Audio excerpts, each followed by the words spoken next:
we're going to undertake a study of the book of Daniel. And this book is one of the most fantastic books in the Bible for some very specific reasons. But I also have to share with you that for me personally, it's probably the book that impacted my life as a young, impressionable teenager more than any other thing. I had come to the Lord in my teens. I accepted Jesus Christ. But like most youth, was busy doing my things. But I had a friend that happened to have a copy of Sir Robert Anderson's classic work called The Coming Prince. That book at that time was out of print.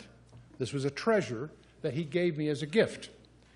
As I got into it, I was blown away. Now that book, in the meantime, you see, it was originally published in 1894 by Sir Robert Anderson. He was head of Scotland Yard. He was knighted.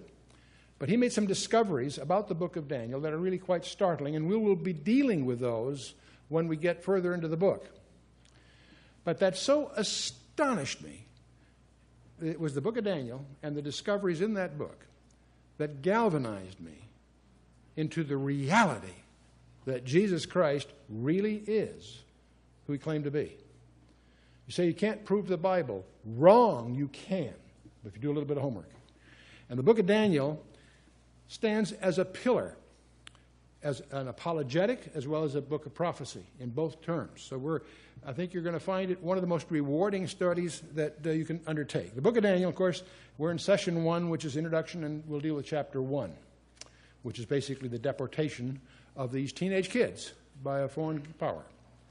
Now, to put this in broad perspective as we look at the panorama of history, obviously, we're far beyond Genesis, the creation of man, all the way through Abraham and so forth. We're beyond the Exodus. We're, in fact, even beyond the monarchy. We're at the collapse of the monarchy. We are really in the beginning of what's called the exile, the Babylonian captivity. We're right on the threshold of that, to put you in perspective here. Why study the book of Daniel? Well, I've mentioned because of the personal impact it had on me is one of the reasons I wanted to get that across. But the other reason most people undertake a study of this book is that it reveals all of Gentile history in advance. The Bible generally deals with history, both past and future, through the lens of Israel. You generally see things, biblically, from the frame of reference of God's chosen people, the nation Israel. But there are a couple of exceptions to that, and 2 of those exceptions are in this book, where the focus is on Gentile dominion. In fact, the book of Daniel shifts from Hebrew to Aramaic, which was the Gentile language in that day, for those portions. In fact, it may shock you to discover that there is a chapter in the Bible that was written by Nebuchadnezzar, the king of the world at that time. He not only wrote it, he posted it throughout the world. And for some reasons that I'll share with you when we get there, I'll share with you a suspicion I have. When I get to heaven, I expect to see Nebuchadnezzar there. That will surprise a lot of people, maybe even him. But the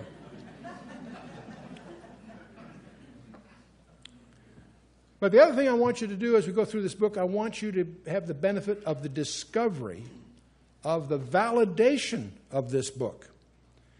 And I'm going to spare you hours of boring textual research, which supports it, because we have an end run on all of that. I'm going to spare you, with a couple of small exceptions, I'm going to spare you the archaeological discoveries. There are many. The book of Daniel is the most authenticated book in the Scripture. It also validates itself with the most astonishing passage that's in the entire Bible. There's a passage in this book that by its very being there, with the precision of it being there, should put any rebuttals to silence. A bulletproof proof of the deity of Jesus Christ. And we'll deal with that, of course, when we get there. Now, most of you are probably tired of me hammering what really is our trademark premise, and that is the basic discoveries that underpin our particular ministry. We have in our laps here 66 books that we collectively call the Bible, but there's 66 separate books that were penned by over 40 guys over a period of several thousand years, about 1,500 plus. You say Moses wasn't that old. No, but Job was. You see, the book is probably the first of the books. Anyway, the point is, 66 books penned by 40 guys over thousands of years that are an integrated message.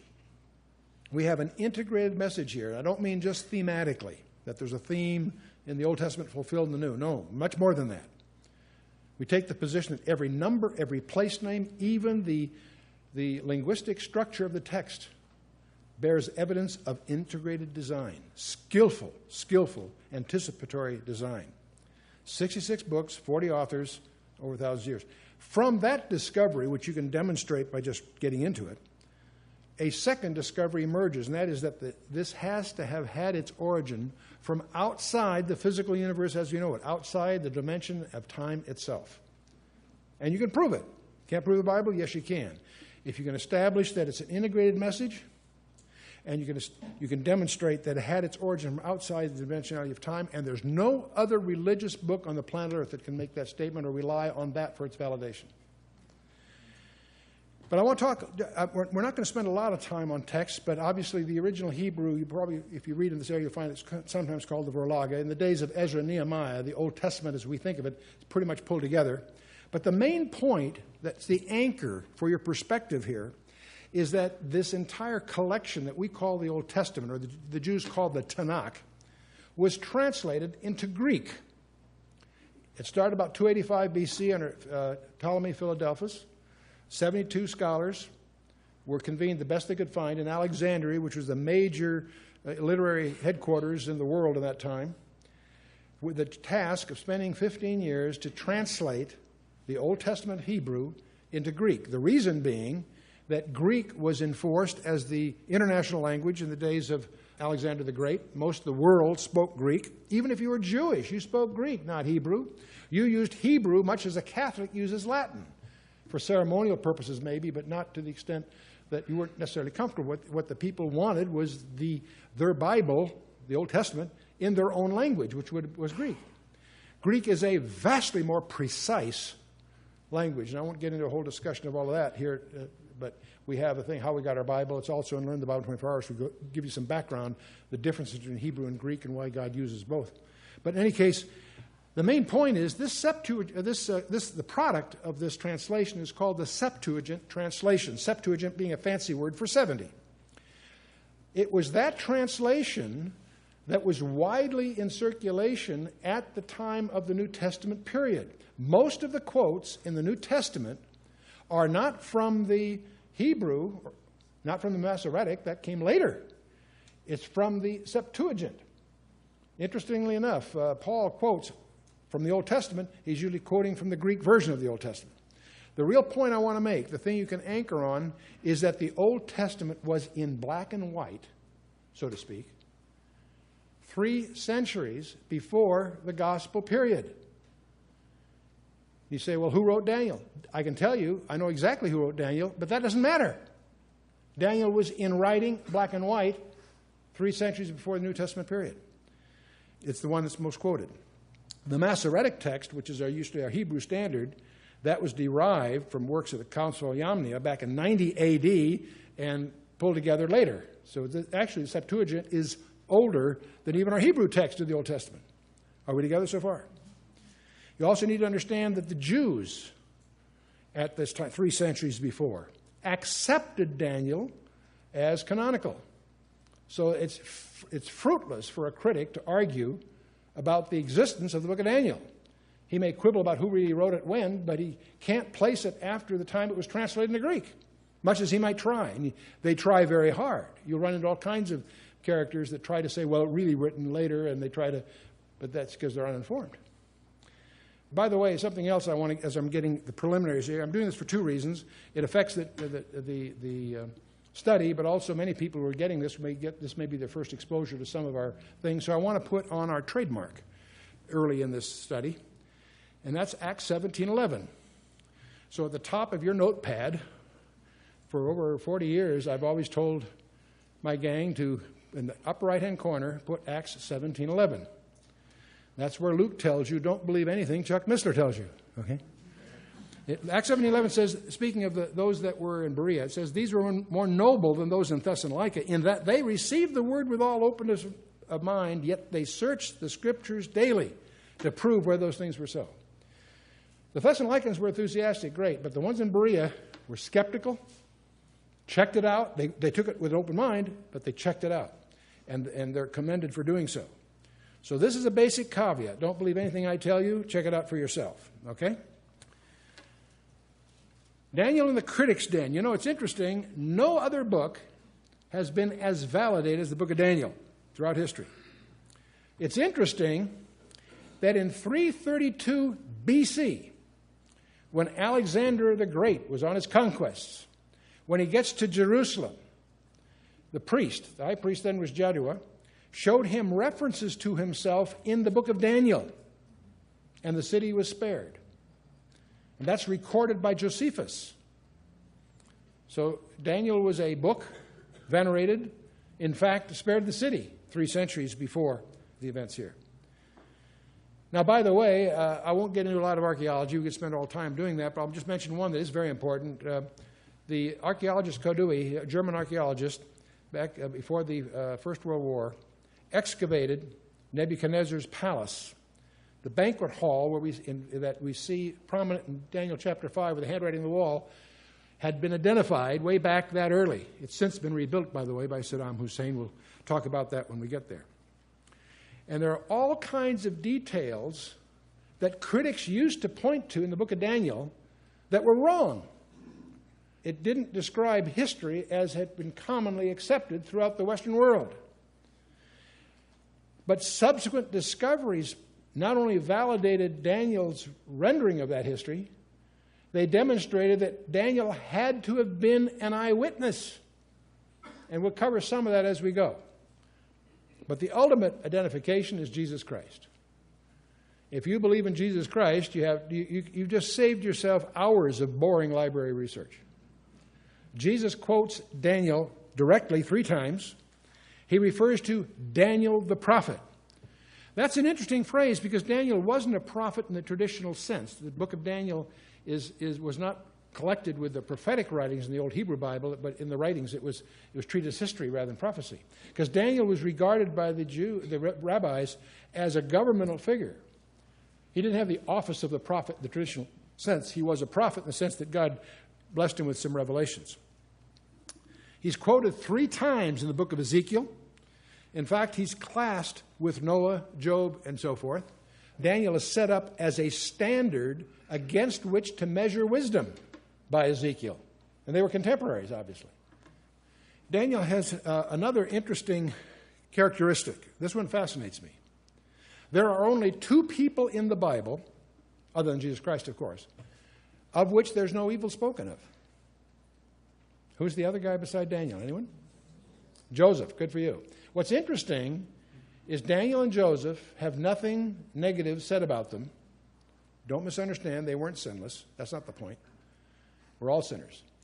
But they were exemplary, faithful, and had nothing evil said. And what fascinates me, they both were professional executives. So that's a high calling. That's interesting, I think. There are a number of foreign words. Some of the critics quibble that, well, there's 15 Persian words and 3 Greek. No kidding. Here's a guy that rose to be prime minister of Babylon during those empires, and not only survives that, rises to power in the succeeding empire in Persia. It wouldn't surprise me that he had skill in multiple languages. He was prime minister of 2 empires, in effect.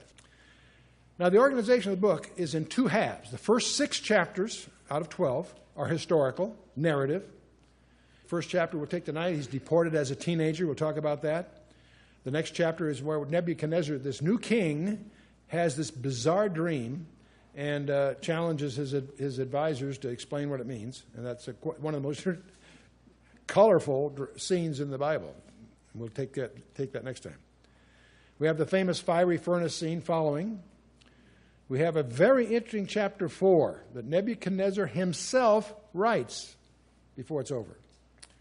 And chapter 5 is the famous fall of Babylon, much misunderstood by many Bible teachers. We'll talk about that when we get there. And then we have the revolt of the Magi. Anybody wondered, we always talk about Magi at Christmas, and I don't think one person 100 knows what they were. The Magi were Persians. That's where we get the word magistrate. But the point is, the Magi were a hereditary priesthood that Daniel is put in charge of. That frosted them, so they contrived to get Daniel in the lion's den, strangely enough. Now, it turns out, from chapter 2 through chapter 7, the focus is on the Gentile world, and it happens to be in Aramaic, not Hebrew. From our point of view, they're very similar, but from that time, it was the Gentile language in contrast to the Hebrew language that Israel spoke. The first chapter of the next series of 6 is also in Aramaic because, again, it deals with the Gentile world. So the first 6 are historical. The next 6, chapter 7 through 12, are visions of Daniel. In Daniel chapter 7, we have 4 beasts that show up in a vision that turn out to be, again, a profile of Gentile history. And we'll talk about that when we get there. Chapter 8 will focus on the incredible career of Alexander the Great. Daniel chapter 9 is one of your most important chapters in the entire Bible, if you're a serious student of prophecy.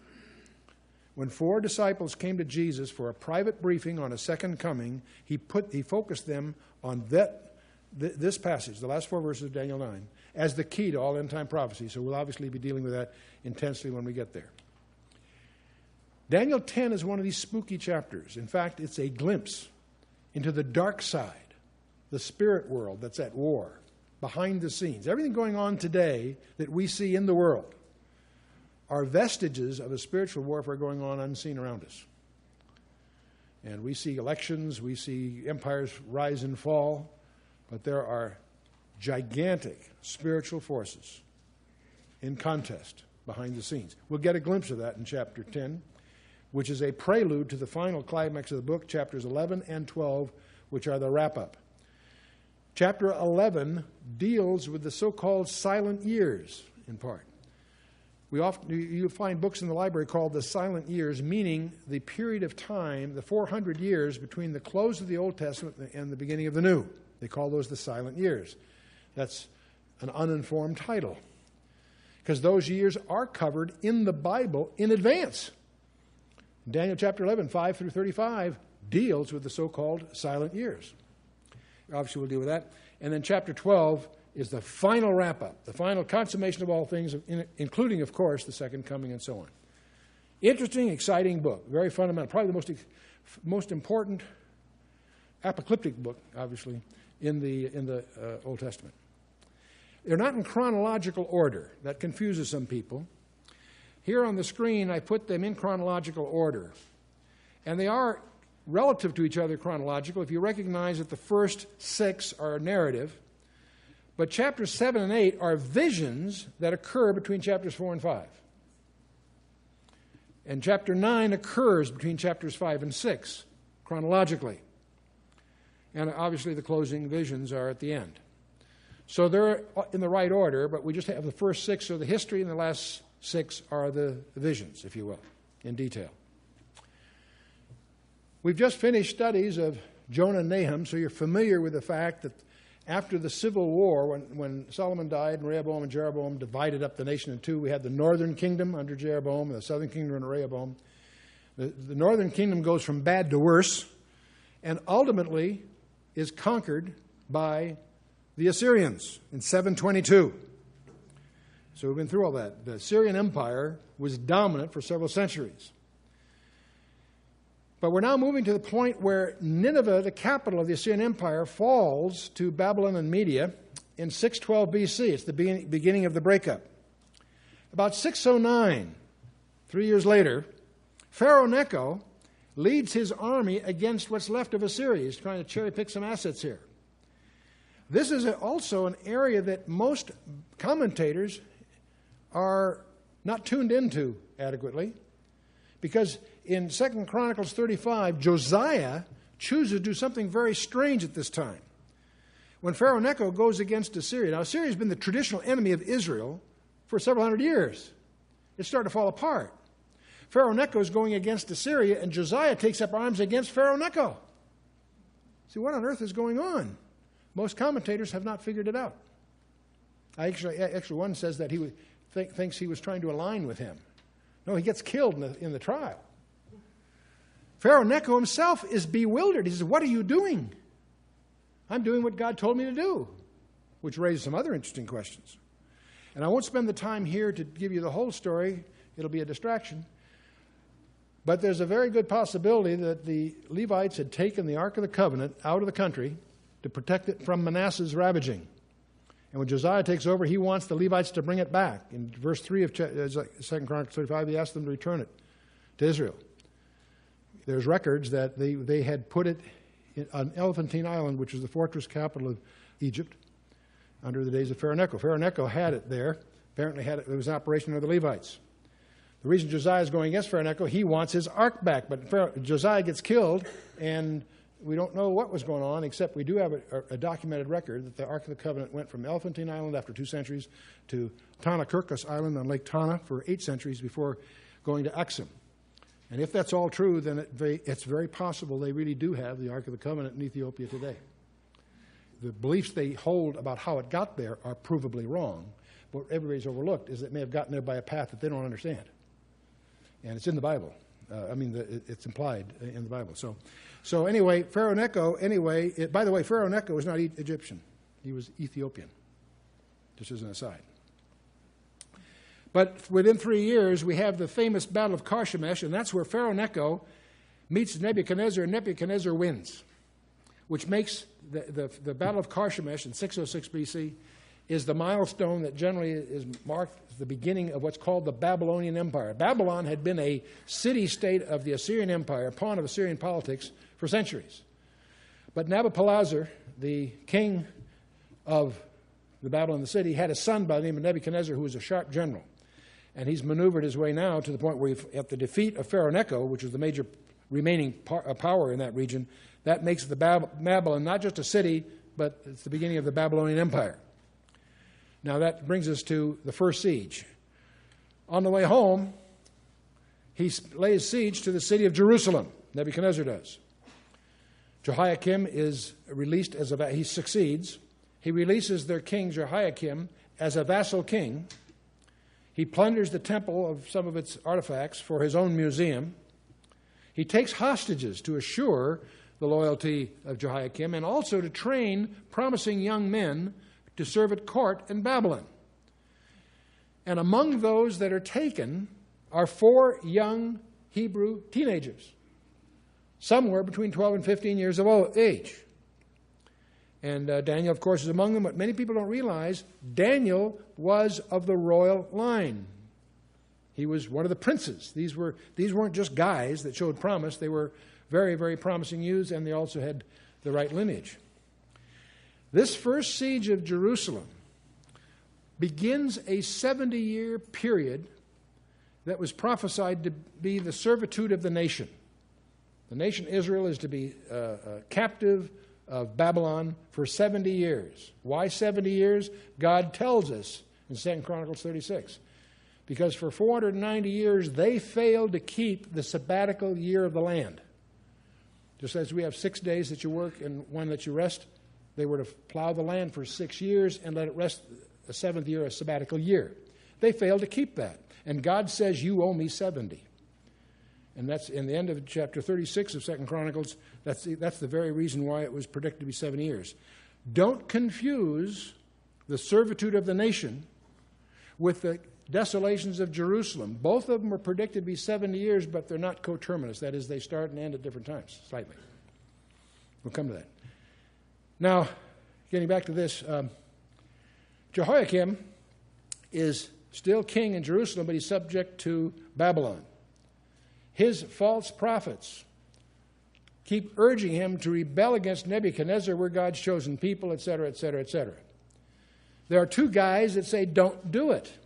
A guy by the name of Jeremiah and a guy by the name of Ezekiel. They're saying, don't do it. This is God's will. God is using Nebuchadnezzar as his arm of judgment. Yield to the will of God. They're treated as traitors. Jeremiah gets thrown in prison because he's preaching an unpopular message.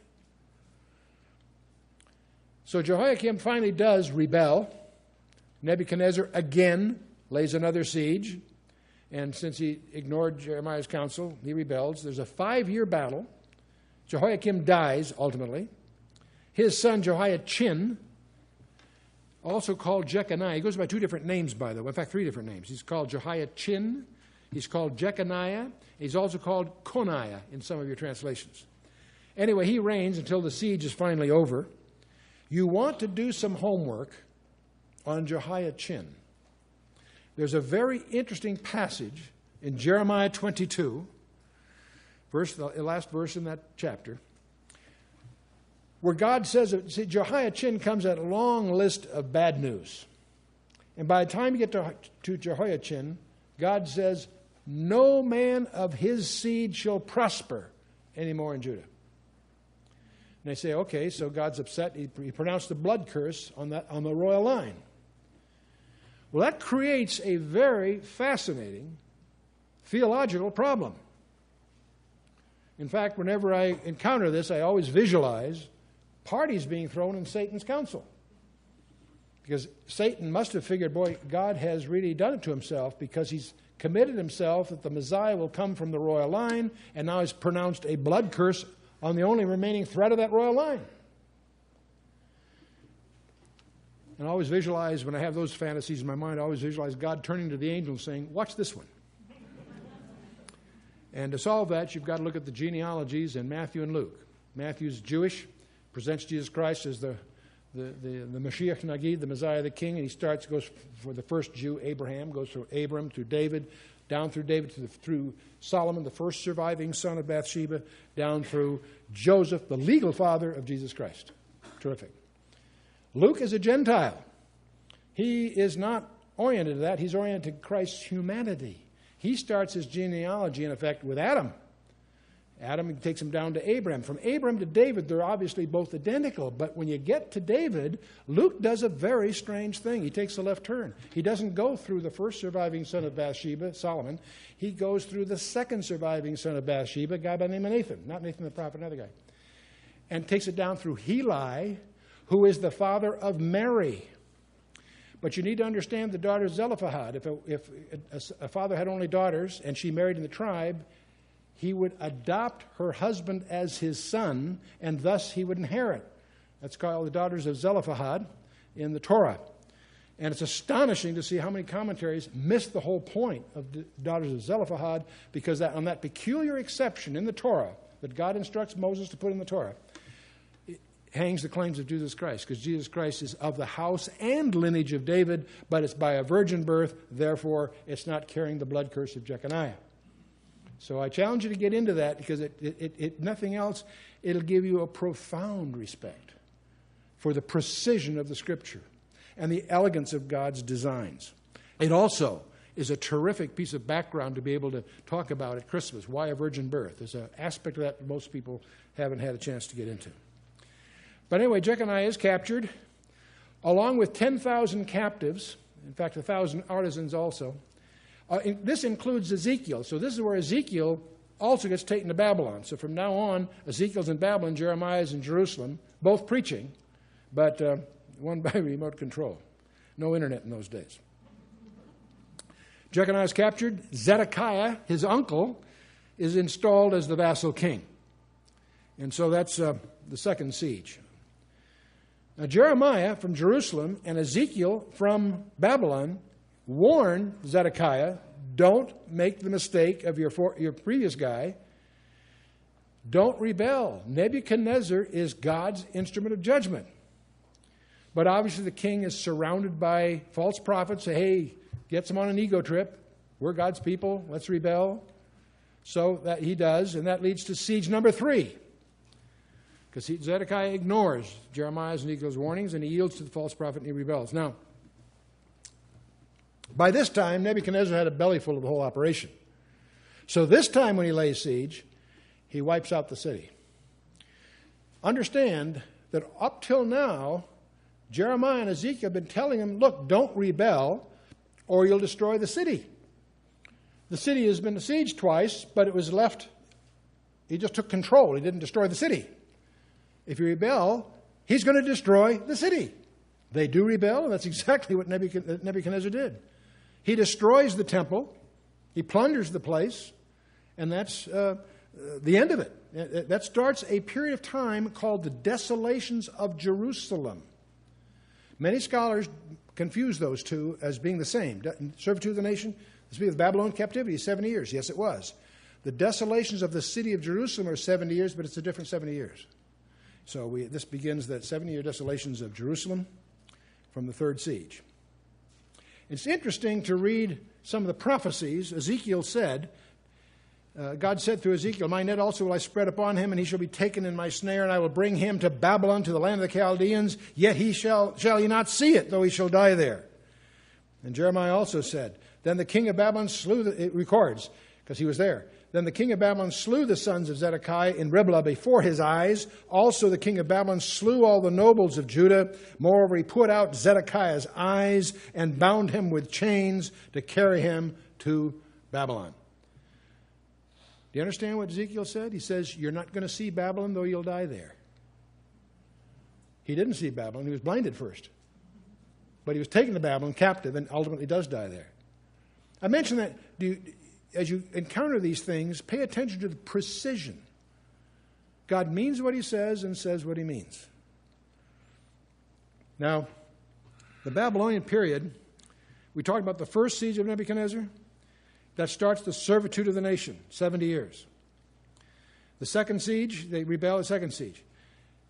He installs Zedekiah.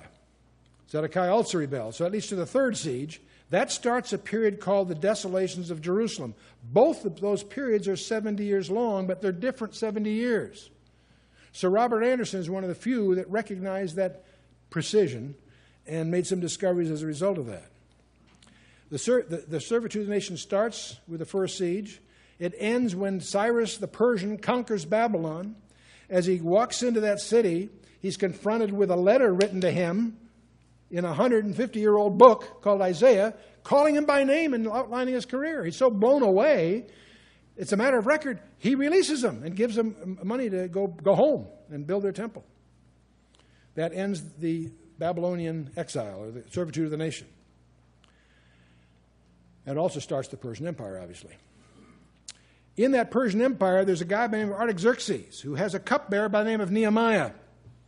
Under Ezra, they've gone back there and they've tried to rebuild their temple, but they're not getting almost 20 years go by and they haven't gotten very far because they're harassed too much. Nehemiah, being Jewish but being cupbearer to the Persian king, gets permission to rebuild the city, the walls, which is what they were missing. And he goes back there and they rebuild the walls. That's the decree of Artaxerxes, and that triggers a prophecy that we're going to study when we get to chapter 9. That is the most astonishing document on the planet Earth. And we'll look at that when we get there. But this is the background. 2 Chronicles takes you up to the decree of Cyrus. Then Ezra and Nehemiah. Ezra takes you the period up till Artaxerxes, Nehemiah following, to give you a feeling of the historical books in the book. In terms of prophecy books, Daniel, of course, and Ezekiel are essentially contemporaneous at the early part of this. Haggai and Zechariah in the Ezra and Nehemiah period, Malachi at the end, of course. Okay, let's just jump into the book itself, make some progress here. Chapter 1. And I'll call this Dare to be a Daniel. These teenagers are going to be an example to every one of us. Daniel chapter 1, verse 1. In the third year of the reign of Jehoiakim of Judah, came Nebuchadnezzar, king of Babylon, unto Jerusalem and besieged it. And let me just dismiss, there's a lot of confusion about exactly third year. When you try to compare this with some other passages, they don't seem to quite agree. Let me just cut through it. Some of them are reckoning at time as the Babylonians recorded, and some as the Jews recorded. They use slightly different conventions as when did a reign begin. And if you get through that, there's no disagreement. So we won't waste a lot of time with that. And the Lord gave Jehoiakim, king of Judah, into his hand. How did Nebuchadnezzar win? God ordained it, whether he knew it or not. The Lord gave Jehoiakim, king of Judah, into his hand with part of the vessels of the house of God. Not all of them, but part of them. He's going to get the rest later. Which he carried into the land of Shinar, to the house of his God, and he brought the vessels into the treasure house of his God. The word Shinar, it occurs 7 times in the Old Testament. It always refers to the region of Babylon. If Babylon is a city, Shinar is the county. The plain of Shinar is where Babylon sits. So it's for our purposes, like it's the land of Shinar is a synonym for Babylon. The kings of the Babylon, Nebuchadnezzar was the king of Babylon. He had a son that was a great general by the name of Nebuchadnezzar. And it's during that siege, that first siege or thereabouts, that Nebuchadnezzar finds out his dad has died. And so he rushes home to take over the throne. He inherits a bunch of advisors from old cronies from his father's reign. He doesn't know whether they can cut the mustard or not. So he gives them a test in chapter 2 that's got to be one of the most dramatic things in the Scripture. We'll take that when we get there. Nebuchadnezzar has 4 children, two sons and 2 daughters. Evil-Merodach is his son. When Nebuchadnezzar finally does die in 562, after reigning some 40 some odd years, Evil-Merodach reigns for a while, 2 years. Another of his daughters married. We've lost track of her, but after Evil-Merodach, Neriglissar reigns for about 4 years. But finally, Nebuchadnezzar's other daughter marries a guy by the name of Nabonidus, and Nabonidus is not a winner. In fact, he's not even interested in being king. So he has his son, well, by the way, Labashi-Marduk, the son of Neriglissar, reigned for 2 months too. It was a rough palace time. So Nabonidus has a son by the name of Belshazzar, and he is reigning when Babylon falls to the Persians. And it's very interesting because for many, many years, scholars said this whole thing in Daniel about Belshazzar is nonsense because Nabonidus was the king when the Persians took over. But we've made discoveries that point out that Nabonidus was away most of the time. He wasn't interested in being king. He had some other intrigues down in Arabia. He wasn't even around most of the time. He let his son really run the place. And Belshazzar was in charge when the Persians did take it over. And that record we have in Daniel had to be by an eyewitness. And we'll get into that in chapter 5. Let's move on with verse 4, 3 and 4. And the king spake to Ashpenaz, the master of his eunuchs, that he should bring certain of the children of Israel and of the king's seed and of the princes, children in whom was no blemish, but well favored, skillful in all wisdom, and cunning in knowledge, understanding science, and such as had ability in them to stand in the king's palace, and whom they might teach the learning and the tongue of the Chaldeans. Now, I think you get the general picture here. A very enlightened technique. Nebuchadnezzar would take the best of his captives and try to train them in postgraduate school for service. They're going to be in 3 years of special training in the hopes that they would be, first of all, well chosen and well taught, so they're qualified to stand before the king and be useful. And if they're skilled in multiple languages and the cultural background from which they came, that's useful, but they've got to be converted. They've got to be imbued. He's got to turn them into Babylonians. But I want to catch a couple of things as you go here. This is the book of Daniel, right? This is the fall of the house of Judah, the southern kingdom, right? 2 centuries ago, the northern kingdom fell to Assyria, right? We have the 10 lost tribes, right, called the house of Israel. You have heard those stories? There weren't 10 lost tribes, by the way, but that's neither here nor there. I want you to notice something in verse 3 that everybody misses. King spake to Ashpenaz, the master of eunuchs, that he should bring certain of the children of whom? Israel. I want you to notice that term is used of these people that are of the house of Judah. That term is used connotatively for the nation. There are people that try to make a case that when it says Israel, it means the northern kingdom and Judah the south. When they're both around, the northern kingdom called itself the house of Israel, and the southern kingdom called itself the house of Judah. Don't presume for a moment that either one is restricted to any particular tribes. The faithful in the northern kingdom went south to stay faithful to the temple. The idolaters in the south went north to be where idolatry was the politically correct thing to do. The Levites went south. By the way, if you take Simeon and Judah and Benjamin, who were in the south already, and the Levites who joined them, you've got 4 out of 12. If there's lost tribes, there's only 8, not 10. But don't confuse the geography with the tribal lineage. That's where everybody goes down these paths and they get all these fables having to do with the so-called 10 lost tribes. Tribe of Dan's a special case. We'll deal with that on another evening. Okay, but I want you to notice all through the Scripture, you'll find Israel and Judah used connotatively. Jews are Judah and not Israel. No, they're not. Anyway. Sons of Abram, Yitzhak, and Yaakov. You're calling them Jews. You're not talking about the tribe of Judah. That's linguistically linked, but not otherwise. Anyway. Now, these young guys had no blemish. They're favorites, skillful in wisdom, and so forth. These were top-grade guys, teenagers, probably 12 to 14 years old. Can you imagine them? Now, they're snatched from lovely homes. They were royal. These were pampered guys, well-taught. Snatched from that and sent to a foreign country, handsome, socially experienced, well-liked by everybody. We'll see that continue in their new life. And they're perfect examples. Don't knock. Now, the Babylonians, of course, full of all kinds of strange ideas, theologically, but don't knock them scientifically. The reason we have 360 degrees in a circle, the reason we have 60 minutes to an hour and 60 seconds to a minute, comes from a hexadecimal system which comes from the Babylonians. The Babylonians' astronomy, while clearly imperfect in many ways, was profound for its day. And out of that came all kinds of religious things from which certain astrological traditions have continued. Not the foolishness of astrology today. All astrology is foolish, but the ones today, even if you really get into the history, is bizarre. The idea that somehow things are determined by the moment you're born is a relatively modern twist. Anyway, moving on. And the king appointed them a daily provision of the king's meat. Now, this isn't Barak's rations here. This is the king's cuisine. These guys are being well treated for captives. The king appointed them a daily provision of king's meat and of the wine which he drank, so nourishing them 3 years that at the end thereof they might stand before the king. He didn't want them waste away in a barracks. He wanted presentable princes here.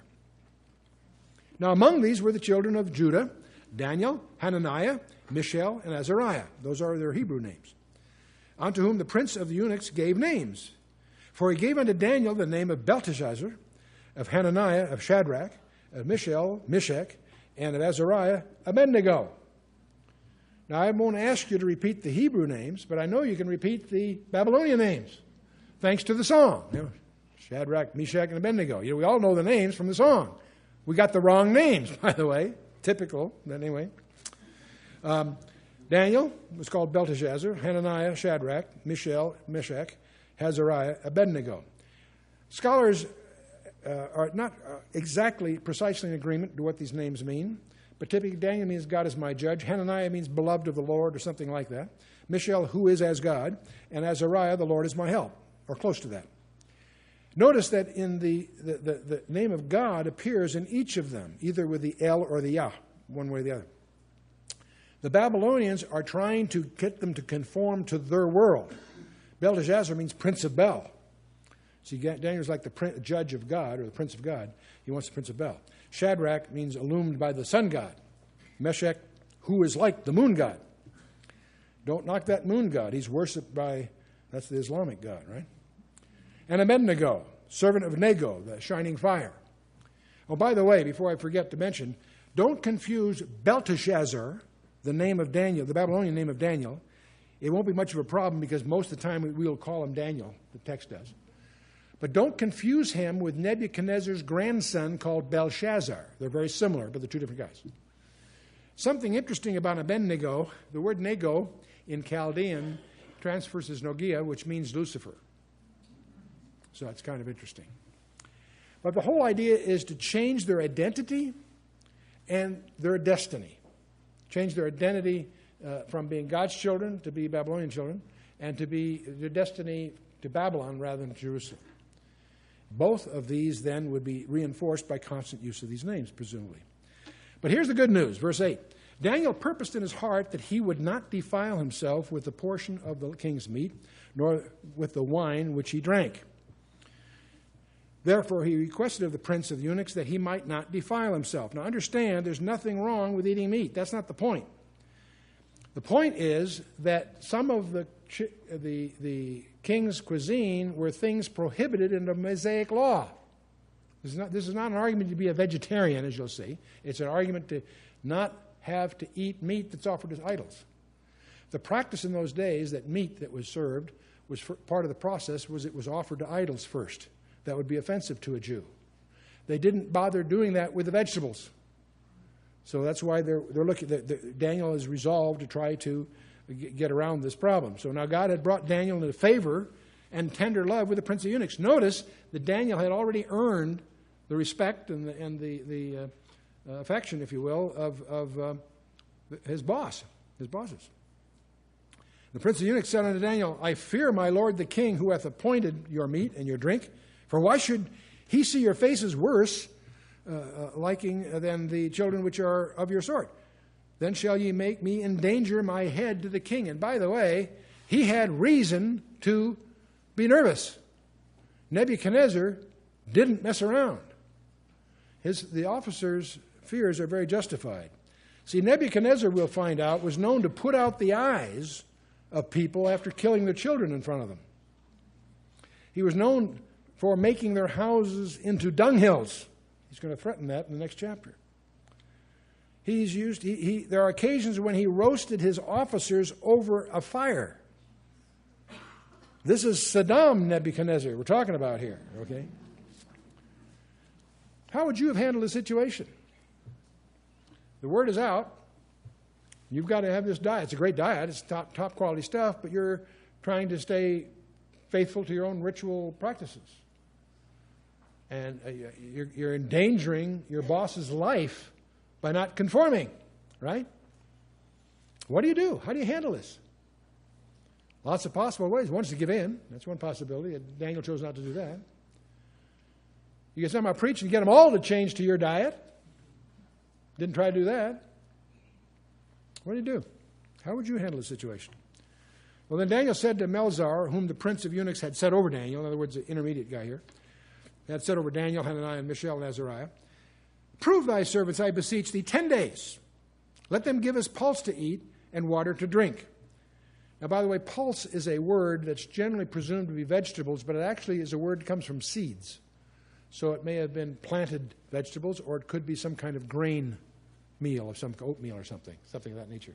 That's the idea. But the main point is, see, it's not offered to idols. They didn't bother doing it with that. And yet it's wholesome. Give us pulse to eat and water to drink. And let our countenance be looked upon before thee, and the countenance of the children that eat of the portion of the king's meat. And as thou seest, deal with thy servants.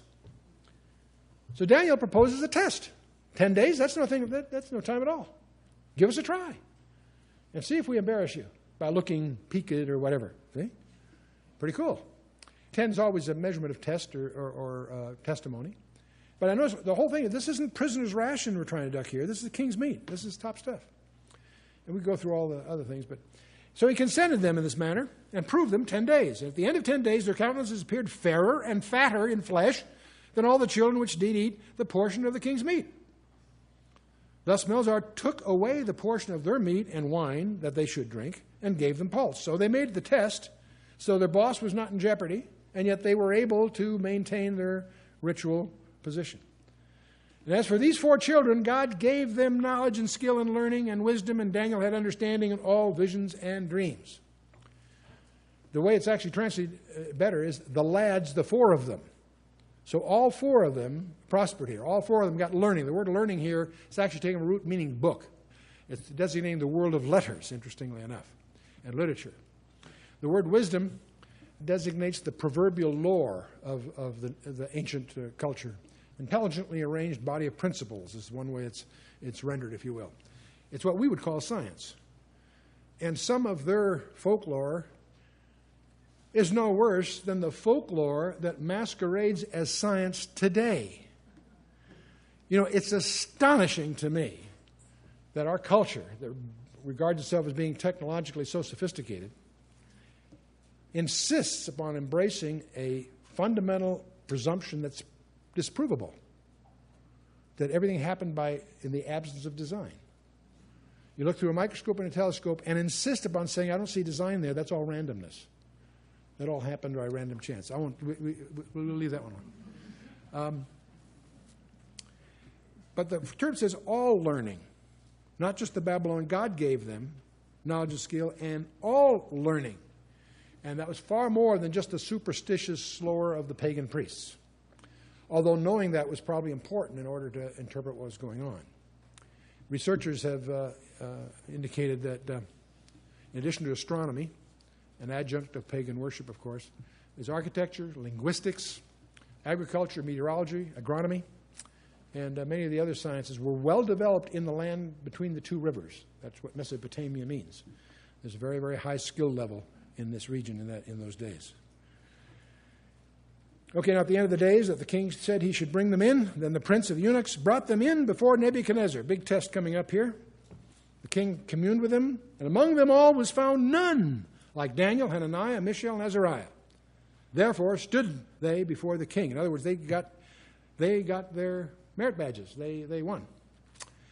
And in all matters of wisdom and understanding that the king inquired of them, he found them 10 times better than all the magicians and astrologers that were in all his realm. We'll talk about some of these job descriptions in the next chapter. There are about 5 of them.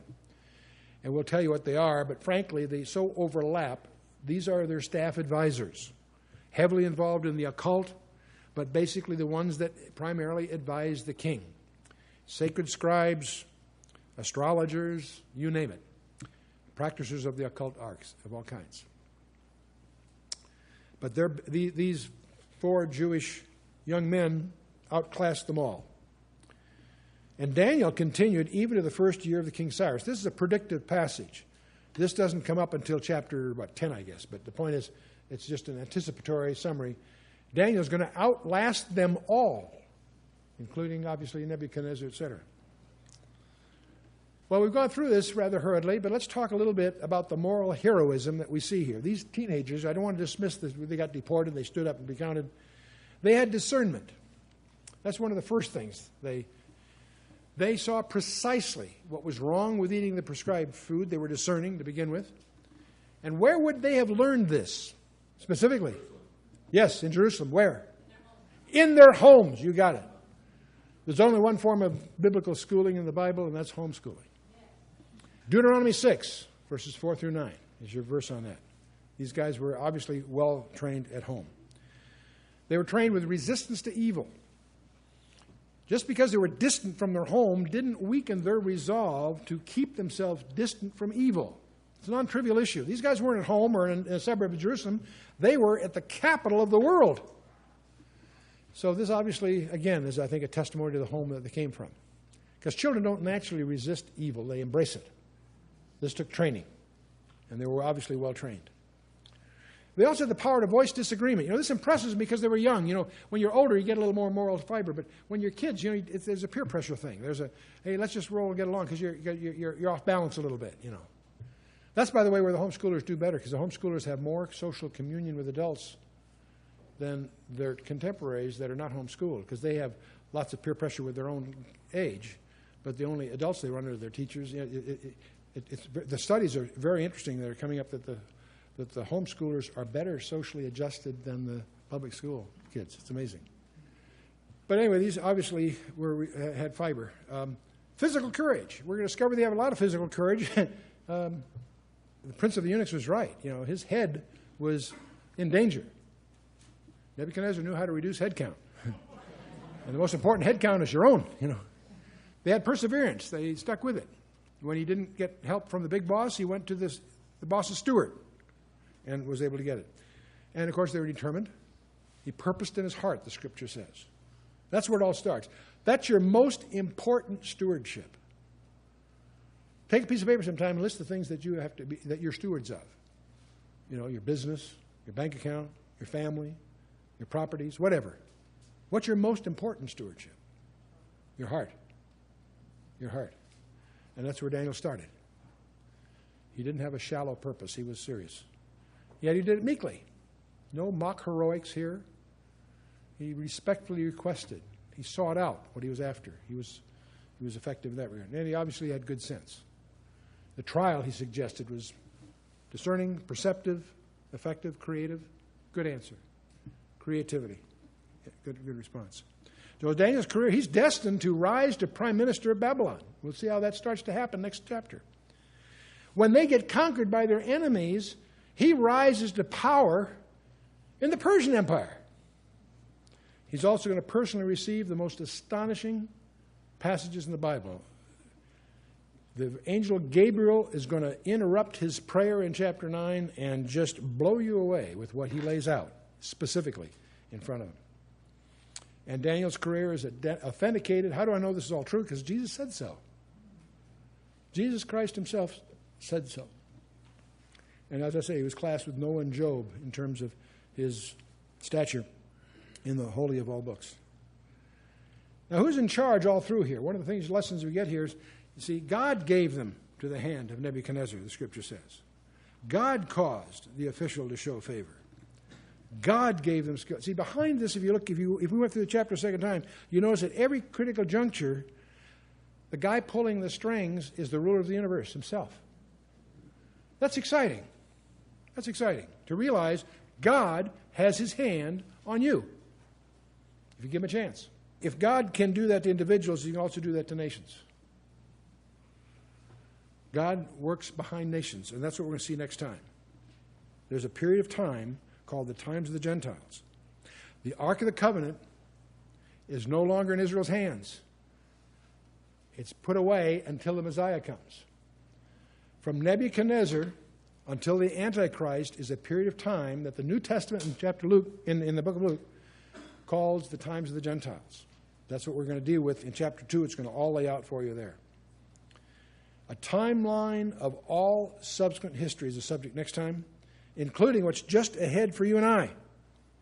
What's going to happen in Iraq and Iran and the rest of it. We'll deal with that next time. So that's the first chapter of the book of Daniel. I'd like you next time to read Daniel chapter 2. And if you have extra time, read chapter 7. We won't deal with it head on there, but it would be good background for you.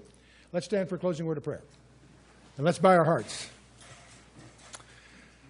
We thank you, Father, for loving us so much as to give us not only your word, but your word incarnate, the person of Jesus Christ. We thank you, Father, for the Holy Spirit. We do ask, Father, that he would attend each of us individually and guide us as we search for more discoveries in this precious, precious collection of books that you've given us. We thank you, Father.